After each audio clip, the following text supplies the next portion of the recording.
மாண்புமிகு முதல்வர் அவர்கள் இன்றைக்கு தமிழகத்தில் இருக்கின்ற ஏழை எளிய தாழ்த்தப்பட்ட நசுக்கப்பட்ட ஒடுக்கப்பட்ட பிற்படுத்தப்பட்டவருடைய சமுதாயம் நன்றாக இருக்க வேண்டும் என்பதற்காக எத்தனை திட்டங்களோ கொண்டு வந்திருக்கிறார்கள். அந்த திட்டங்களை சட்டமன்றத்திலே கவர்னர் வருகின்ற போது கவர்னருடைய உரையிலே எடுத்து சொல்ல வேண்டும்.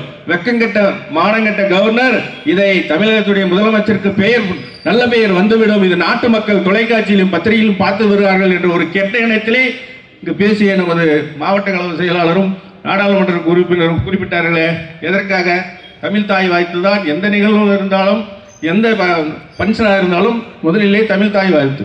ஆனால் அதை அவமதிக்கின்ற ஒரு கவர்னராக இன்றைக்கு தமிழகத்தில் இருக்கிறார் என்றால் அவரை முதல் காட்டி ஓட ஓட விரட்டுவதற்காக தான் இந்த ஆர்ப்பாட்டம் என்பதை வருகை தந்திருக்கின்ற நிர்வாகிகள் எண்ணி பார்க்க வேண்டும். இந்த ஆர்ப்பாட்டம் மோடிக்கு அதற்கு விழ வேண்டும், எண்ணி பார்க்க வேண்டும். 10 ஆண்டு காலம் நாட்டை குட்டிச்சவராக்கிய அதிமுகவும் மோடியும் இன்றைக்கு தமிழகத்திலே இல்ல மற்ற மாநிலத்தில் எதிர்கட்சி இருக்கின்ற மாநிலத்தில் எல்லாம் பழிவாங்கக்கூடிய ஒரு அரசாக தான் இன்றைக்கு இருந்து கொண்டிருக்கிறார்கள் வெளியே. ஆனால் இன்றைக்கு இந்தியாவில் இருக்கின்ற முதலமைச்சர்களிலே சிறந்த முதலமைச்சர் என்ற ஒரு பெயரை பெற்றிருக்கிறார் தமிழகத்துடைய முதல்வர் என்றால் எண்ணி பார்க்க வேண்டும். அவருடைய திட்டங்கள், அவர் இந்த 3 ஆண்டு காலத்திலே போட்டிருக்கிற திட்டங்கள் மக்கள் மத்தியிலே போய் சென்றடைந்த காரணத்தினால்தான் இது பிடிக்கவில்லை இந்த கவர்னருக்கு, அந்த மோடிக்கு.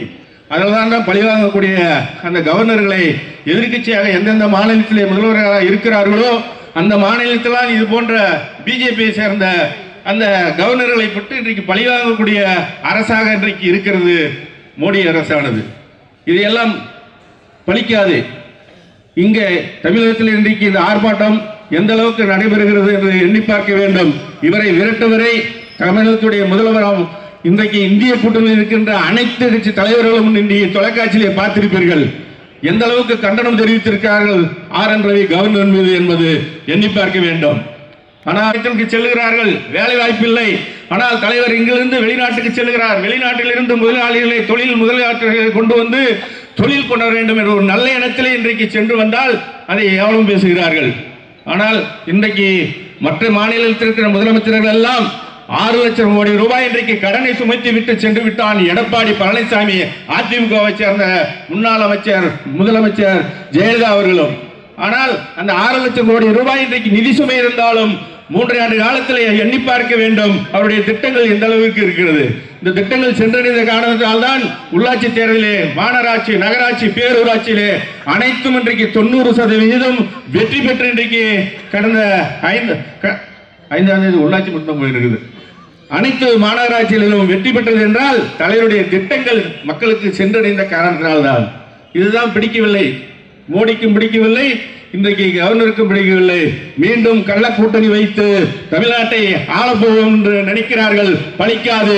திராவிட மாடல் ஆட்சி நடத்தி வருகின்ற கழகத்துடைய தலைவர் மீண்டும் 2026ஆம் ஆண்டு நடைபெறுகின்ற பொது தேர்தலில் 200க்கும் மேற்பட்ட தொகுதிகளை கைப்பற்றி 7வது முறையாக கழகத்துடைய தலைவர் தமிழகத்துடைய முதலமைச்சராக வர இருக்கிறார்.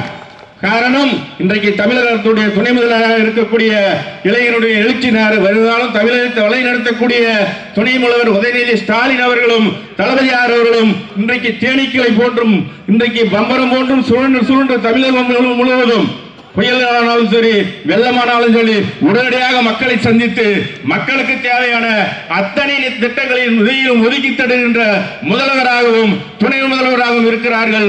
உங்களுடைய கனவு பலிக்காது. கவர்னர் அவர்களே, தமிழ்நாட்டை விட்டு உன்னை விரட்டுவரை ஓய மாட்டோம் என்று சொல்லி இந்த அளவுக்கு வருகை